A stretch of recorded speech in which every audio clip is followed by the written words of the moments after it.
Well, we're here, ladies and gentlemen, with Richard Goldberg, Senior Advisor, Foundation for Defense of Democracy. He also held a significant position in the Trump administration, advising the president from the National Security Council on these matters. And Richard Goldberg, you wrote a piece on Iran and nukes. And we have Andrea Mitchell, who is pressing the Secretary of State, Antony Blinken. It's been 100 days, and reports say 23,000 citizens have been killed by the Israelis. And, what are you going to do about that? Why do you think the media hate Israel so much, pretend they don't, and absolutely ignore what is the greatest threat, certainly one of them, and that is Iran getting a nuke, and they're now on the precipice of getting a nuke, and they're not even reporting about it, are they? I can't understand for the life of me how the press corps has allowed this administration to get away with concealment after concealment on their Iran policy. And it hasn't stopped, even after October 7th, because they want us to believe that all of these things are disconnected. There's just this ragtag team in Yemen called the Houthis, and they're just suddenly lobbing missiles and drones at U.S. destroyers in the Red Sea and commercial vessels. It just came out of nowhere, There's this thing called Hezbollah in Lebanon, and they're just firing missiles down on Israel. There's just poor Palestinians who have been suffering in Gaza, and they have this organization Hamas, and it just goes back years. We just need to contain it all. We just need to contain it all, Mark. That's the administration's message, and they let him get away with it. And it's amazing because it's obviously all sourced to one place in the world, the Islamic Republic of Iran. All of these fires that are being set around the Middle East, Gaza, Lebanon, the West Bank, Judea and Samaria, Iraq, Syria, Yemen, all of them. North Africa. Threats to our former Secretary of State, our former National Security Advisor in our own country. Oh, yeah. Attempts to kidnap Americans off of U.S. soil. American soldiers being lobbed at rockets and drones on a nightly basis in the Middle East. We have one in critical condition still from a very recent attack in Erbil in northern Iraq. And there's no responses here. In fact, as you know, Mark, you've talked about this as much as anyone else, more than anyone else, they're allowing Iran to access $10 billion in sanctions relief today. They renewed a sanctions waiver for it after October 7th. So it's amazing. Why are they doing all this? Why is all this happening? It's part of this fantasy land that started in the Obama administration. And who's around Joe Biden? It's all the old Obama guard who worked on the Iran nuclear deal in 2015. He pledged in the campaign he would try to revive it, reverse what Donald Trump did, getting out of it and putting maximum pressure on Iran. And from the day he was sworn into office, it has been the policy of the United States to do anything possible to get back to that deal, and that is still the policy today. And we are seeing the effects of that policy all around the Middle East. So what you're telling me in the nation is the Biden administration is doing absolutely nothing to stop Iran from building a nuclear weapon right now. Is that true? Well, they're giving them money. They're giving them money. They're helping them. They're doing nothing. They're helping them. They're praying that if they release cash, everybody knows about the $6 billion that was part of that hostage deal. If anybody believes we traded $6 billion for 5 people, I got a lot of bridges to sell you.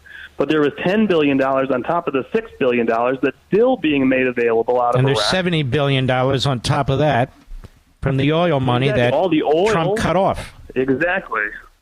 So, all right, let me ask you that. I want to focus in on nukes because this is very, very important. Nobody's talking about it. You and I, we talk about it all the time on this program.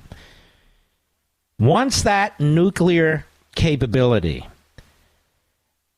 is built into a functioning nuclear missile, that means they're going to be able to build multiple nuclear missiles as they had with North Korea. North Korea was supposed to be in a box.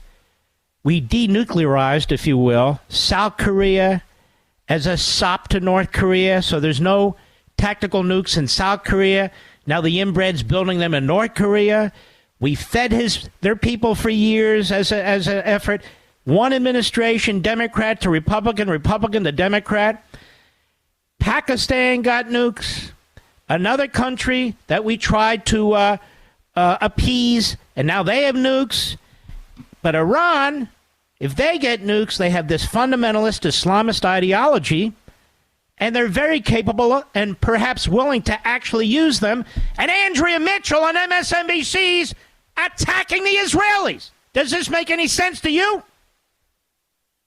It makes no sense to me. If you go and watch the timeline from the time that Donald Trump got out of the nuclear deal, started putting maximum pressure on Iran, really in 2019 when he cut off the oil, killing Soleimani in early 2020, putting Iran back on its heels, draining its resources, making them afraid of the United States again. You see them frozen in their nuclear escalation for most of 2020, and they come into 2021, they see Joe Biden pledging to go back to the nuclear deal, offering appeasement from the start, and they start escalating. First to 20% enriched uranium, which is the threshold for high enriched uranium. He does nothing about it. He says, have more cash, let's just do a deal. They go up to 60% high enriched uranium. It's like 90% of the way to weapons-grade uranium production. He does nothing. Not just nothing, like worse than nothing. Offering more money. No. We'll sweeten the deal. We'll put more sanctions relief on the table. They keep racing forward. They start limiting inspections from the UN. You can't come into this centrifuge manufacturing facility. You can't take these videotapes anymore. They're denying visas to a third of the UN inspectors, the ones who know what they're doing. And all this time, we keep making money available. We keep trying to make a deal. And they look at the United States saying, this guy's crazy. We keep moving closer and closer to a nuclear weapons capability, and all he does in response is offer us more money. I am confused. When we come back, I want to ask you about this. So Donald Trump puts his foot on the throat of the Iranians. That regime is going to collapse.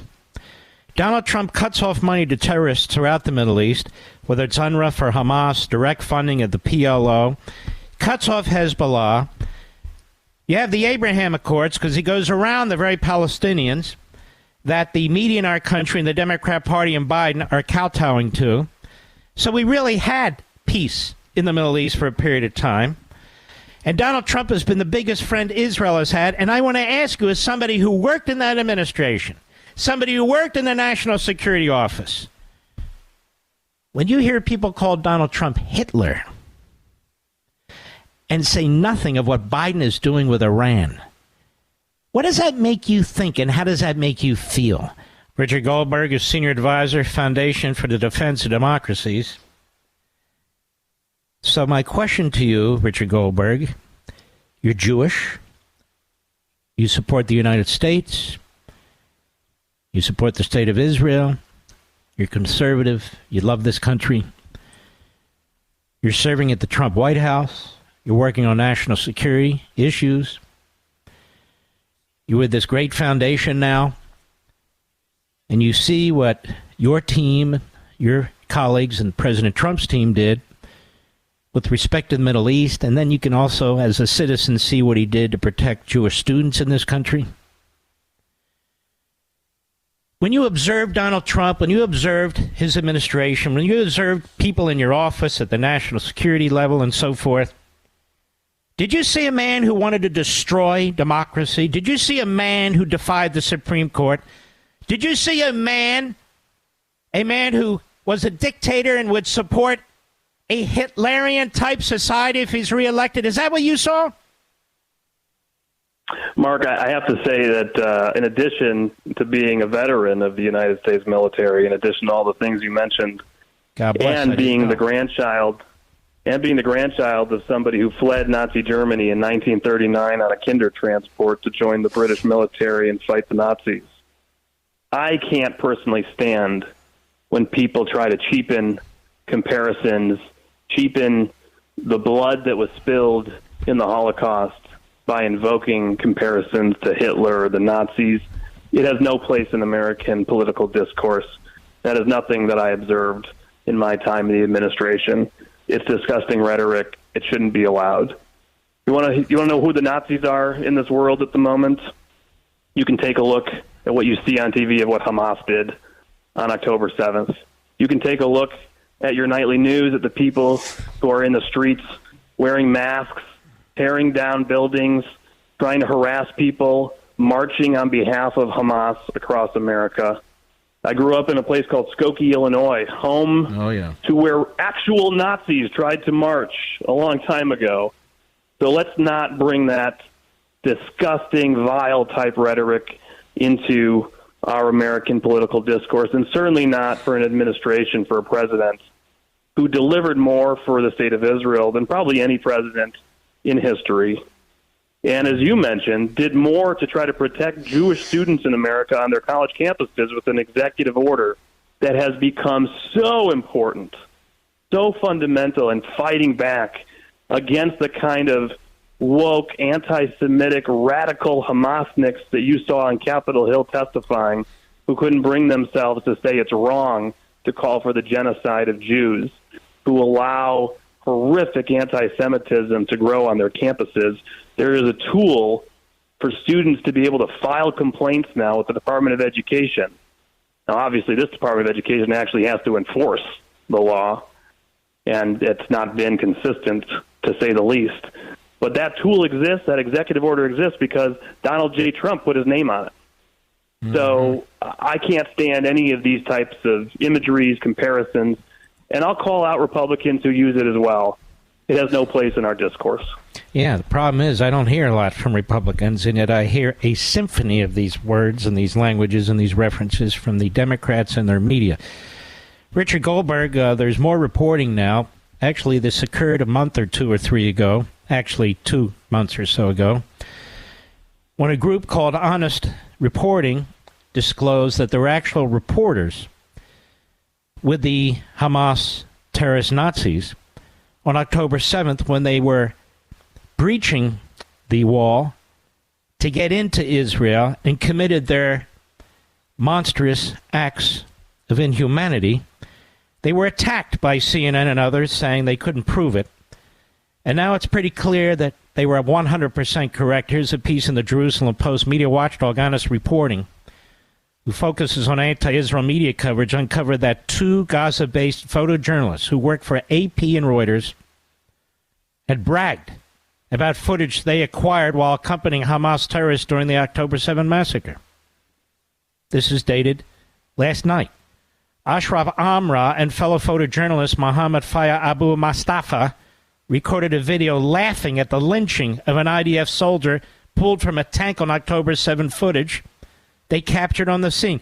They hung this young man, this IDF soldier, hung him, lynched him. And these 2 guys were laughing, and they had the video. The 2 were not alone, according to Honest Reporting's data, what some might have seen as a social media speculation.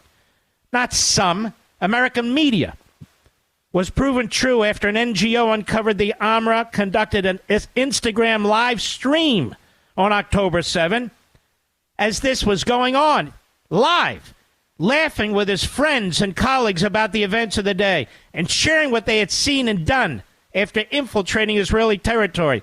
The report details the photojournalist's reflections on the day, adding that Abu Mustafa said, "We were there 2 hours ago since the beginning," and he's laughing and he's smiling and he's holding up his iPhone video. What do you make of that? And by the way, the American media was skeptical and basically censored most of it. Yeah, this is outrageous. And by the way, it's not the first incident. Honest Reporting, which has done great work, it's run by a former editor of the Jerusalem Post, who's actually a graduate of Northwestern University's Medill journalism program. He has uncovered, that team there has uncovered multiple identities of individuals who have not just been stringers as photojournalists, quote unquote, or photographers who are filing on the payroll of AP, Reuters, CNN, New York Times, but also people who have claimed to be journalists who turns out that they're just terrorists. And in fact, today we learned that a couple of the people that Al Jazeera claimed were journalists that were killed in Gaza, the IDF has exposed them for who they were, and that is actual terrorists who are behind terrorism and terrorist attacks against Israel. Now, that's a big story. I just want to slow us down a minute, because this became a big issue in the United States, among others, where we've had these situations. These so-called journalists were Hamas terrorists. Just like the administrator of the hospital, the main hospital in Gaza, was a Hamas terrorist. In fact, most of the doctors and nurses and the help in that hospital were part of the Hamas terrorist organization. And even though this information keeps coming out, to show the ubiquity of this thing, you get an Andrea Mitchell, you get a Jake Tapper, you'll get the American media, you'll get the Secretary of State, for God's sakes, saying, when is Israel going to back off? When is Israel going to stop? When is Israel going to... My God, it's just unbelievable. And now the media in our country not only gives cover to these monsters, there are media that our country uses, that our media in America uses, that are Johnny on the spot, well, Abdullah on the spot, that they're actually there laughing, celebrating, encouraging, and videoing themselves. And this isn't even a headline on a single network news program tonight. Isn't that amazing? It is shocking to me that if this was Al-Qaeda, and we go back 20 years, now maybe the world has changed, and maybe this media today in this environment, if it was 9/11, 20-some years ago, maybe this would just be nightly about how America is terrible and we're killing, good people left and right in Afghanistan, which was never the case.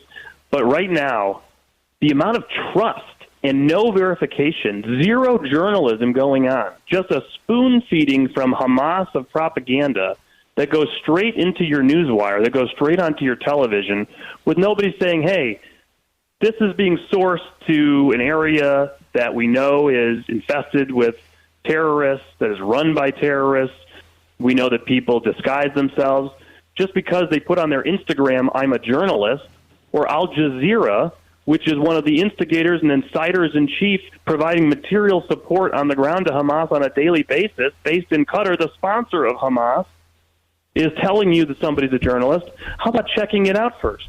How about waiting? How about calling the IDF? See if they have intelligence. Because the Secretary of State took this spoon-fed propaganda today, expressed outrage that the IDF would kill a journalist, only to learn within a few hours he wasn't a journalist. He was a terrorist, and they got the receipts. It's amazing that the United States is undermining constantly the state of Israel. They're using propaganda from the enemy. The American media are doing the same thing. What is at the core of this, do you think? It's because Israel has demonstrated that, in fact, it can defend itself. It's changed the narrative. And so they look through the lens of what I wrote about in American Marxism that's now fairly ubiquitous in the country, oppressor versus the oppressed, and the oppressed are these poor, people of color, these tribesmen and so forth, up against these white European Jews who moved into these territories despite the fact that they are, in fact, the indigenous peoples of this area. Is it something like that? Is that what's going on? I believe that not all journalists are created equal. I know plenty of people who are doing responsible journalism or are trying to. But I'm not talking about them. I'm talking about these main network people who show after show. I got you. Yeah. Oh, the Washington Post that's just churning out garbage on a daily basis, and the New York Times and all. This is what's going on.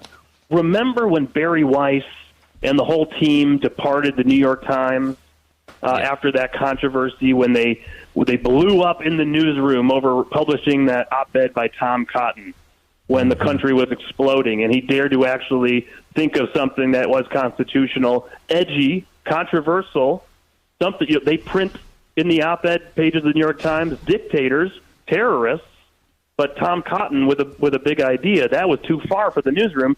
And you saw when all their Slack channels got exposed, this whole generation of wokeism that came from the college campuses.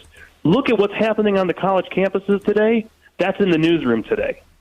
It is 100%. And so, if you want to understand why is this happening, because that same intersectionalism that you see that's playing out on the woke left on college campuses, it's in the newsroom as well. And so they absolutely hate and resent anybody who's called a Zionist because they're supposed to, because that's what their woke network told them to do. Well, Richard Goldberg of the Foundation for the Defense of Democracies, you're a great patriot, a veteran, and keep up the good work. And we need to continue to stay focused on the Islamo-Nazi regime in Tehran and its pursuit of nuclear weapons, because our country's not doing a damn thing about it. Our media are not talking about it. Our Congress isn't holding hearings on it. And I am deeply worried about it, as are you. Thank you, my friend, and God bless you. You too. Thanks, Mark. He's a good man. Very, very good man. Great patriot.